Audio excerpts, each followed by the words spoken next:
Siya ko to ate. Siya.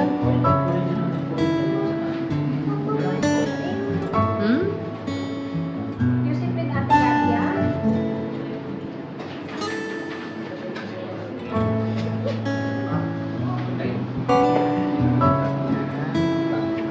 So here we are.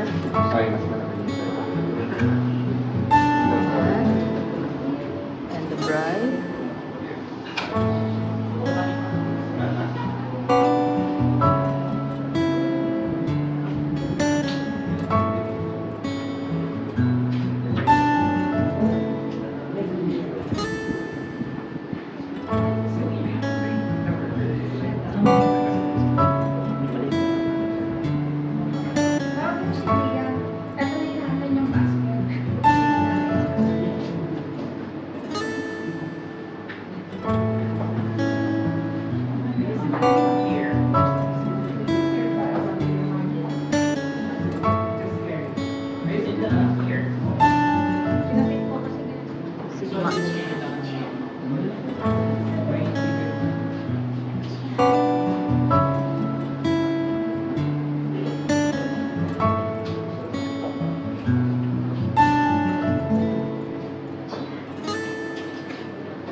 Wow, Gia will going to be a flower girl. Wow.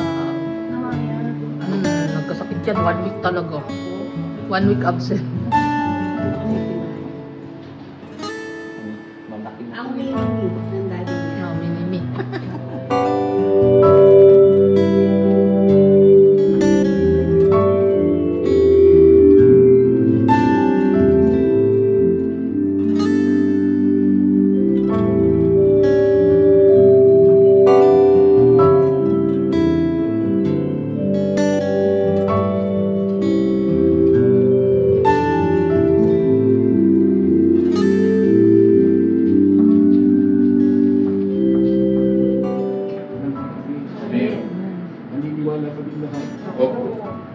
Namin namamalagi. Opo. Dahil sa iyong pagmamahal. Amen. Sinasamba ka namin. Opo. Pinupuri ka. Opo. Ng aming mga kamit. Amen. Sagrado at pagdinig ng Diyos. Opo. Dahil pagsamba. Opo. Hinihiling namin sa iyo. Opo. Samahan mo po kami. Amen. Ng iyong kamangyarin. Amen. Itatali ang mga anak mo.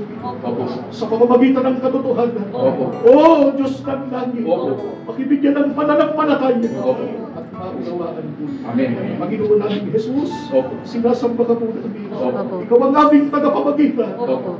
Ilapit po po kami sa aming dakilan. Amen. At sumasampalataya kami. Opo. Ikaw ang aming panauhin Opo. sa banal na pagkakasala. Amen. Nakaugnay kami sa pamamahala. Opo. Ang lahat ay sa pangalan ni Jesus na aming tagapamagitan. Amen.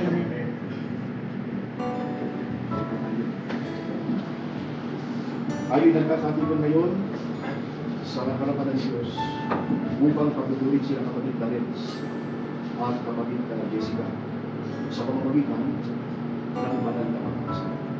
Ang mga asawa ay inatag ng Diyos at ibig pinatutunayan ng mga pahalya ay sinasasabunan at ng Biblia sa Genesis na ganito ang sinasabi.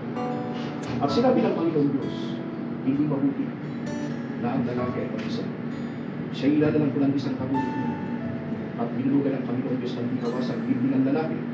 At siya'y natulog at kinuha ang isa sa kanyang mga tadyang at pinapagbilog ang laman sa lakang niya. At ang tadyang na kinuha ng Panginoon Diyos sa lalaki ay ginawang isang babae. At ito'y dinala niya sa lalaki. At sila'y binasbasan ng Diyos.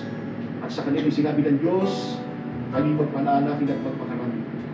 Dapat nating alalahanin kung gayon na ang pag-aasawa ay itinatag ng Diyos para sa kapakinabangan at kaligayahan ng mga taong kanyang nilalang. Itinuro ng ating Panginoong Jesucristo na sa pagkakasal ay pinapagsasama ng Diyos ang lalaki at babae upang maging isang laman sa paningin ng Diyos. Ganito ang kabuuan ng mga pangungusap ng ating Panginoong Jesucristo ayon sa pagkakatala ng Ebanghelistang si Marcos. Dahil dito iiwan ng lalaki ang kanyang amang ina at makikisama sa kanyang asawa at ang dalawa ay magiging isang laman. Kaya hindi na sila dalawa kundi isang laman. Ang pinapagsama ng Diyos ay huwag mapaghiwalayin ng tao. At upang matumanang banal na pagsasama ito ng mag-asawa ay itinagawin ni Apostol Pablo batay sa nakasulat sa banal na aklat na ang babae na may asawa ay itinali ng pagbabatas ng ating puso.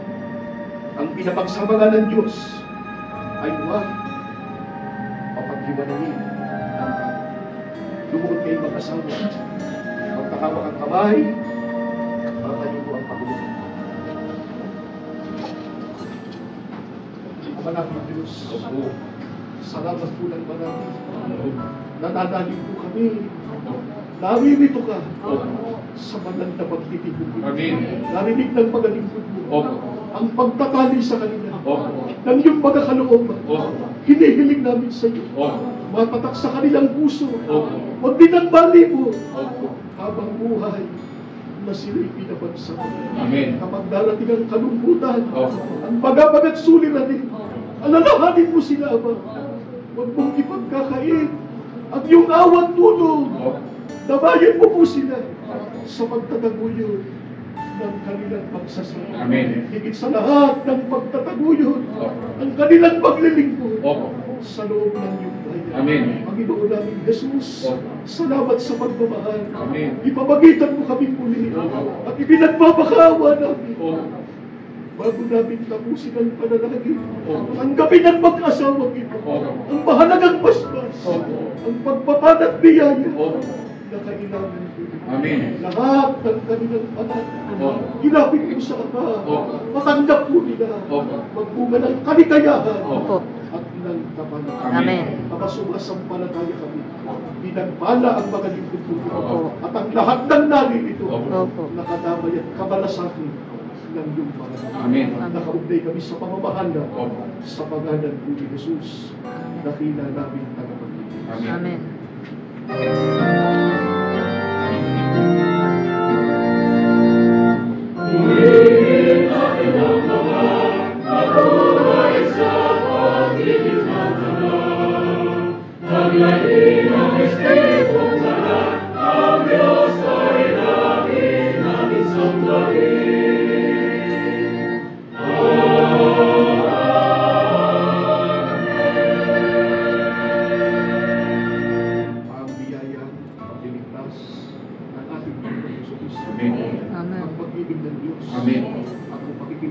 ng Espiritu Santo sumain yung mag-asawa at nating lahat ngayon at magpapalagay. Opo po ang kapunan. Ang pagkakasal ay isang banal na gawain at siyang salihan ng ating Biblia. Ito'y nararapat at pagkukulan natin lahat ng mataas na karangalan at pagpipilitan. At sapagkat ito'y dapat gawin na may pagkasal ng ating dakilang Diyos, tayo ngayon ay dudulog sa Kanya at mananalangin pagkatapos ng isang taon.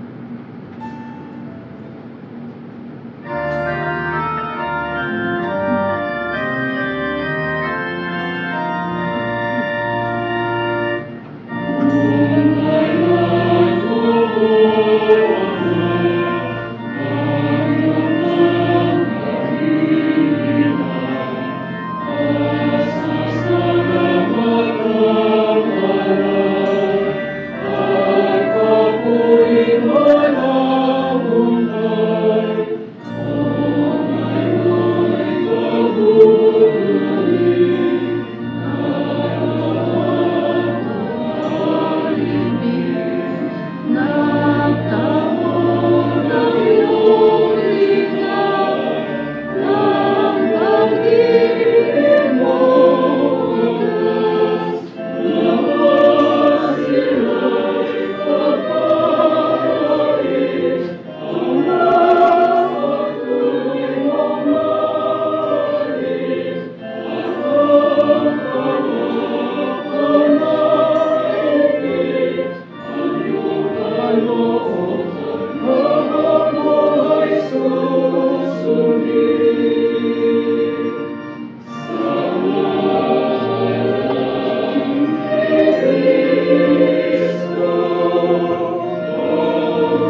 sa kanyang asawa, magsiibig sa kanilang mga anak, magagpakahinahon, magagpakalinis, magagpakasipag sa bahay, magagandang loob, pasakop sa kanyang asawa, upang wag lapas na namin ang salita ng Diyos.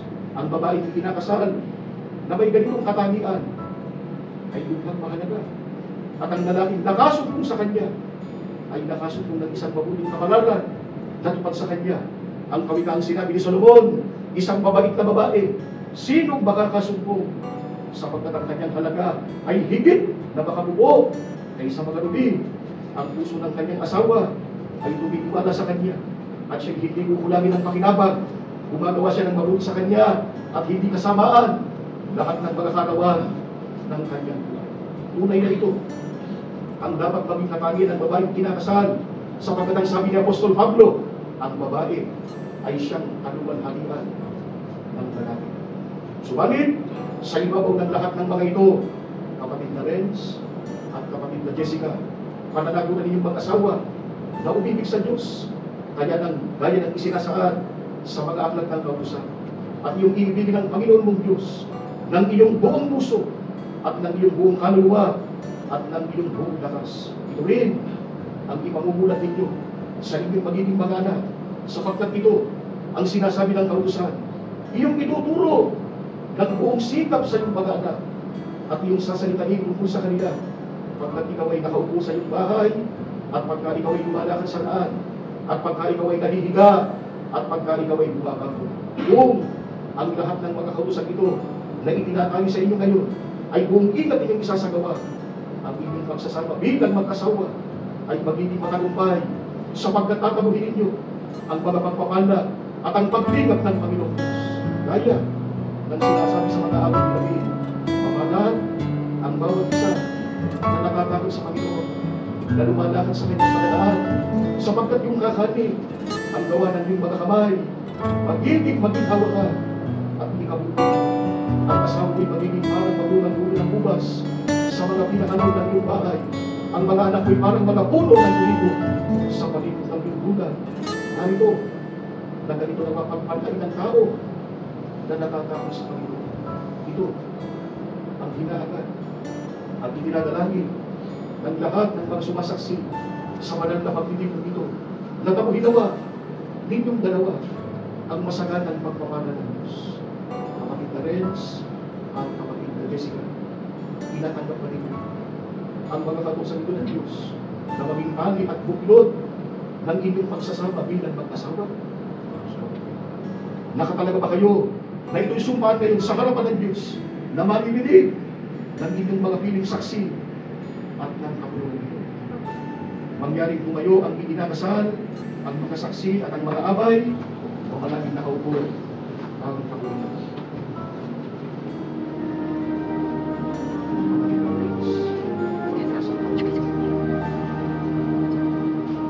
Kapatid na Diyos, ayun din pa bang sumasang-ayon sa harapan ng Diyos at ng narinig ng mga saksi na uli si kapatid na Jessica na maging yung tunay na asawa, na siya yung iibigin at pagpipitagalan, iyong pagmamahalin, maging sa kalusugan at sa kalamdaman, sa kasagalan at kahirapan, at iwan mo man ang iba, ay mananatili ka sa Kanya habang kayong dalawa ay bumubuhay. Kapatid na Jessica, matalindig din bang yung sinasang-ayunan na tanggapin si kapatid na Renz na maging yung tunay na asawa, na siya yung iibigin at igagalang at mabubuhay kang kasama niya sa buong pagtitiwala at pagdidiw, sa kalusugan at sa karamdaman, sa kaginhawahan at sa kahirapan, at iwan mo man ang iba, ay mananatili ka sa Kanya habang kayo'y mabubuhay. Mangyari ang pagbuhay ninyo.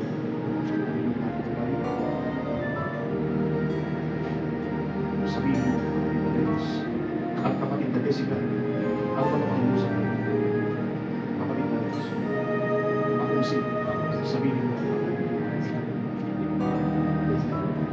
na maging aking tunay na asawa, at ako ay nangangako at nakikipagtipad sa iyo sa harapan ng Diyos at ng ating mga saksi, na sa iyo ako'y magiging mapagmahal at matapat na asawa sa kasaganaan at sa kahirapan, sa katuwaan at sa kalungkutan, at sa kalusugan at sa karamdaman, hanggang sa mapaghiwalayin tayo ng kamatayan. Sabihin mo na sa kanya, mahal na isa. Ako sabihin mo ay tinatanggap kita, sabihin ng kanyang pangalan. Na maging aking tunay na asawa. At ako ay nangangako. At nakikipagtibag sa iyo. Sa harapan ng Diyos. At ng ating mga saksi. Na ako sa iyo magiging mapagmahal. At matapat na asawa. Sa kasaganan at sa kahirapan. Sa katuwaan at sa kalungkutan. At sa kalusugan at sa karamdaman, hanggang sa mapaghiwalay tayo ng kamatayan.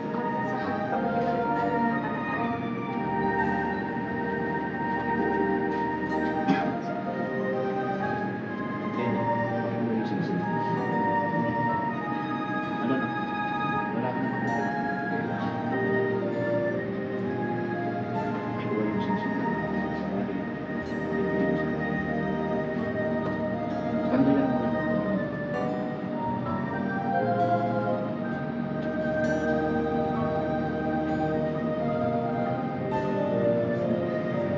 Kukunin mo yung siksik na. Siksik na yung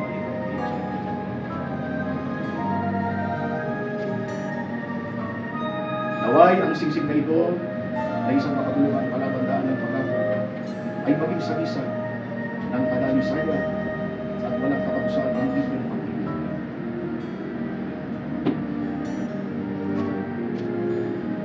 Kapatid na Renz, mangyari po nitong singsing na ito at bagong isuot sa kanilang panansinsingan ni kapatid na Jessica. Ay yung sabihin sa kanya, ang singsing na ito ay ibinibigay ko sa iyo bilang sagisag at pangako ng ating patuloy at nananatiling pag-ibig.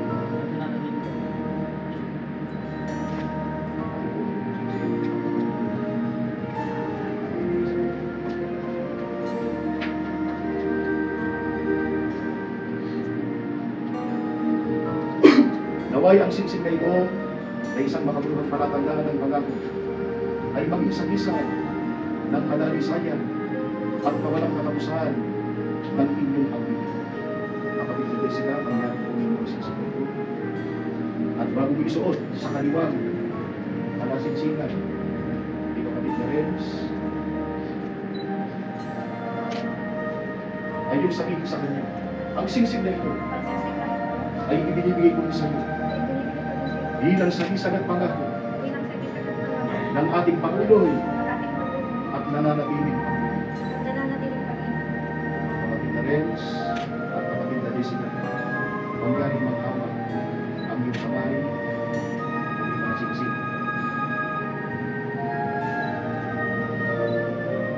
Mayaan ito'y maging tama ng inyong pinagpupunta na palayagan at ng inyong pagkakasundo, pagsusuyuan, pagmamahalan at katapatan na sa pamamagitan nito'y mula ngayon ay natatalian kayo hanggang sa kanyang mapaghiwalayin ng kamatayan. At yayamang tinupad na ninyo ang matapat na pagkakasundo. Ako, sa pamamagitan ng aking karapatan, bilang ministro ng Ebanghelyo, ay itinahahayag ko ngayon na kalilungan na mag-asawa. Pwede kong malikan sa mga siya. Malabas po? Easy lang.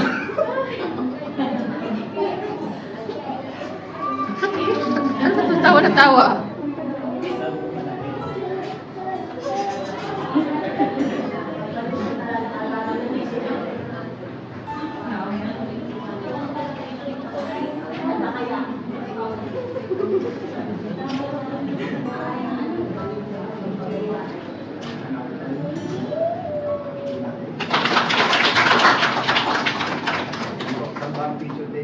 Parang meron din.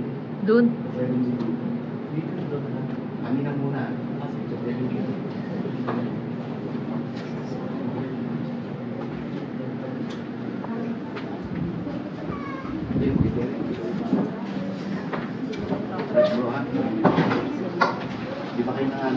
Ay, hindi naman po. Salamat sa mga Kawilya.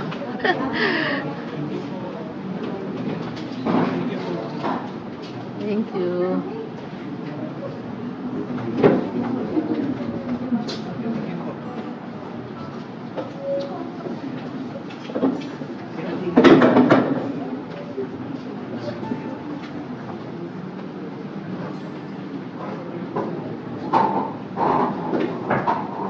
Kaya't hindi ang babae, hindi ang lalaki ang siyang dapat magkaroon ng kapangyarihan sa isa't isa, kundi ang batas o kautusan ng Diyos sa pag-aasawa.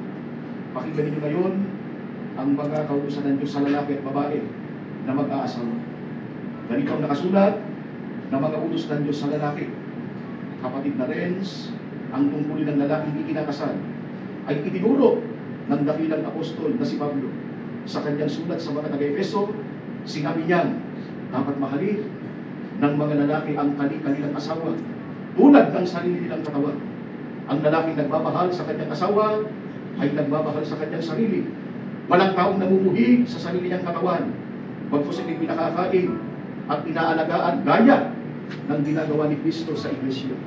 Upang lalo may pakilala kung gaano kadakilang pagmamahal ang dapat iukol ng lalaki sa kanyang asawa, ay sinabi ni Apostol Pablo na, mga lalaki, ibigin ninyo ang inyong asawa gaya ng pag-ibig ni Kristo sa Iglesia. Inihandog niya ang kanyang buhay para nito. Bukod dito, ang lalaki ay pinapananagot din na siya ang magkaroon ng pamumuno sa kanyang asawa, sapagkat ayon kay Apostol Pablo, ang lalaki ay pangulo ng kanyang asawa, gaya naman ni Kristo na pangulo ng Iglesia na siya rin ang tagapagligtas ng katawan. Upang maging maligaya at masiwasay ang pagsasama ng mga lingkod ng Diyos na itinalig sa isa't isa ng kanyang mga kautusan, itinatagubilin sa lalaki ikinakasal ng ganito, mga lalaki, ibigin ninyo ang inyong asawa at huwag kayong maging mapakit sa kanila. Gayon din naman, ayon sa sulat ni Apostol Pedro, kayong mga lalaki, magsipabahay kayong kasama na inyong asawa ayon sa pagkakilala na pakundangan ng babae na gaya ng marupok na sisidlan, yabang kayo na may kasamang tagapagmana ng biyaya ng kabuhayan, upang ang inyong mga panalangin ay huwag makikita. Ang lalaki rin ang pinapananagot ng Diyos sa pagkahanap po. Ganito ang utos ng Diyos sa lalaking si Adan na nakasulat din sa banal na aklat. At kay Adan ay sinabi, sapagkat iyong dinig ng iyong asawa at kumain ka ng bunga ng punong kahoy na aking iniutos sa iyo na sinasabi, huwag kang kakain iyon, sumpain ang lupa dahil sa iyo.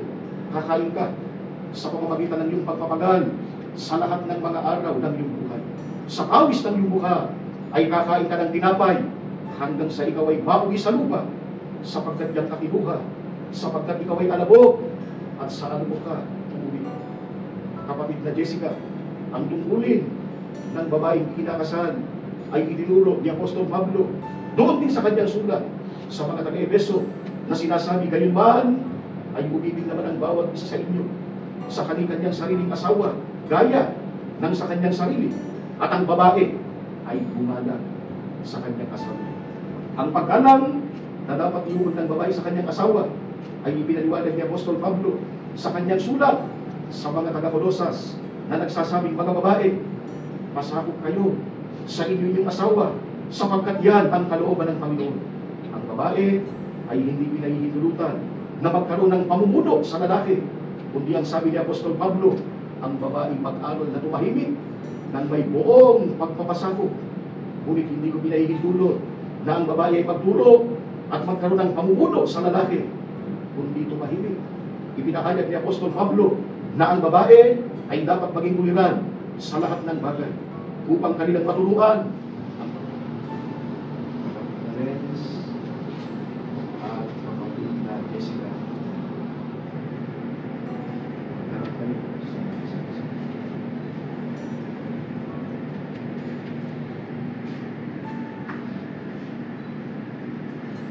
Kapatid na Renz, kiss. Palakpakan po natin.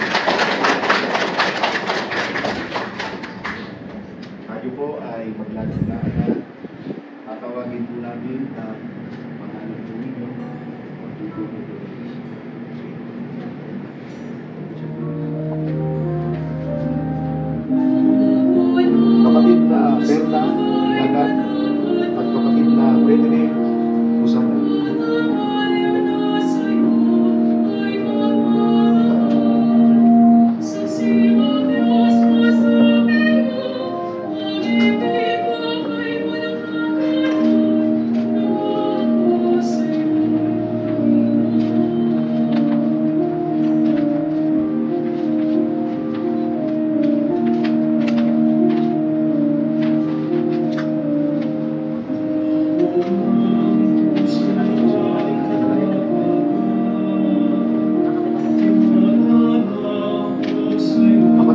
Jerry at kapatid na Dominic Jose.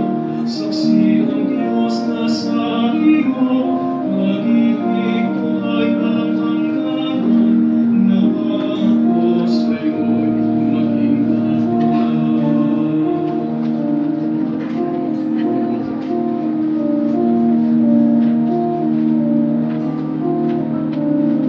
O Diyos nating puso ay maging ganap, at paglingkuran ka hanggang sa wakas.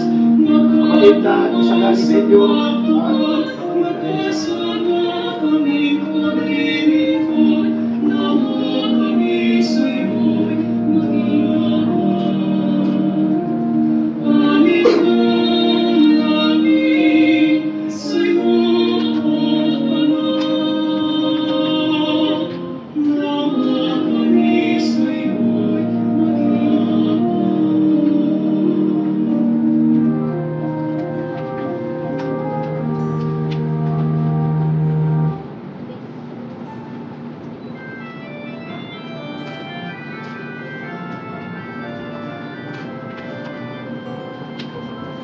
Salamat po sa'yo, aming Ama. Kami ang mapapalag, nalibugan ng pagsuko ngayong mga huling araw. Kami natawag sa iyong kawan, Iglesia ni Cristo. Pangako ang katapatan sa tinanggap ng tungkulin. pwede na po tayo ng picture taking. Saan ba ang picture taking? Dito parang meron din eh. Dun. Meron din dito. Dito na. Kanina muna. Picture taking.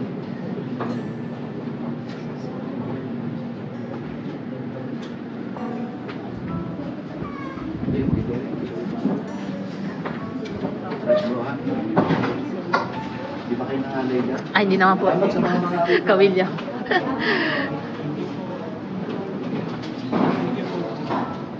Thank you.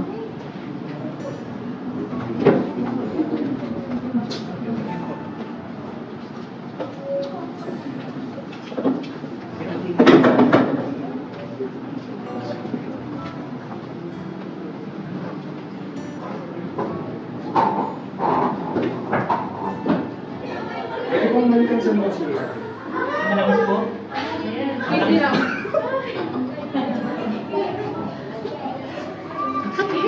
Ano tawa na tawa?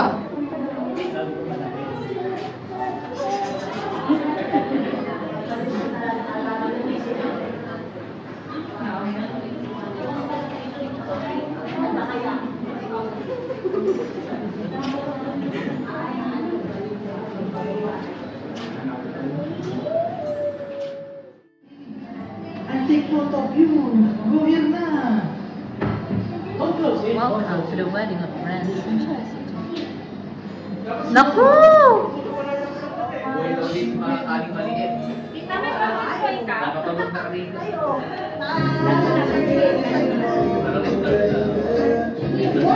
Welcome to our Mr. and Mrs. Bulmagan.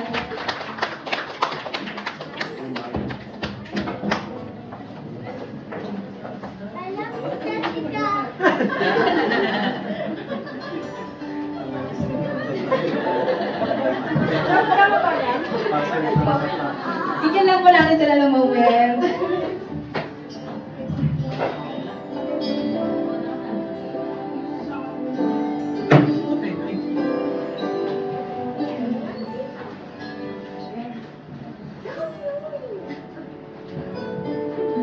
Be blessed with a long and happy life together with your future children. So there you have it, ladies and gentlemen. Again, let us give them a round of applause. Before anything else, let us begin this celebration with a prayer. Let us all remain standing, bow down our heads, and put ourselves in the presence of God. May I call on Ka Frederick for the opening prayer. Hihintay. Gia, anak pa hintay. Still, oh. Not yet, oh. Quiet, quiet. Amahan na namin Diyos, patuloy namin pinupuri sa iyong banal na pangalan. Sa sandaling ito, nagpapasalamat kami sa pagkakataon ito na kapiling po ng bawat isa sa amin, ang kapatid na Nels at Jessica. Ama, naway ko ang makapiling namin sa pagdiriwang na ito ng kanilang pag-isang BP. Patuloy namin ibinabalik ang lahat ng kapurihan, ang lahat ng iyong kabutihan sa bawat isa. Nababatid namin na ang lahat ng ito ay nagmumula sa iyo. Kaya naman ang patuloy namin ipinapangako na sa natitirang mga buhay ng bawat isa amin, gagamitin namin ito sa mga paglilingkod sa iyo. At anuman ang nagagawa namin mga pagkukulang at pagkakasala, ipagpatawad sa bawat isa amin upang lagi na patuloy namin na bibigyan ng kapurihan ng iyong banal na pangalan. Gawin po kaming laging matibay na ugnay sa tiwat layunin ng iyong pamamahal. Ang lahat pakiusap namin sa tanging pangalan ng aming Panginoon na si Kristo Jesus. Amen. Amen. Here tonight to join Renz and Jessica in a life of mutual commitment. It is fitting and appropriate that you, the family and friends of Renz and Jessica, be here to be witness and participate in their union. You may now have a seat, please. Without further ado, I would like to acknowledge the key person who took a great part of this joyous affair. For without their support, this event would not be made possible. Ladies and gentlemen, it is with a great pleasure to introduce to you the parents of the bride, Mr. Jim John G. Roa and Mrs. Flora Lee A. Roa. A big round of applause, please. Proxy po. For the auntie and uncle. Yes. Pagkaway na lang po. Yes po. Welcome po. And of course, we are truly happy to have here with the parents of the groom. Friends, let us give a big hand to Mrs. Marilyn Bumaga and Mr. Rani Medina. Welcome po. Thank you so much, Ma'am, for your support. We would also like to acknowledge our principal sponsors. Please make a stand as your name is being called.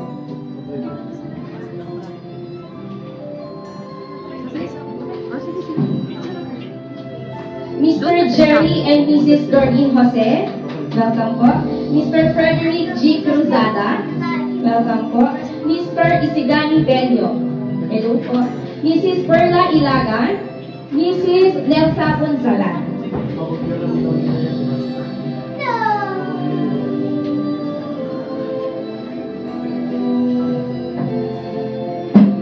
So there you have it, ladies and gentlemen.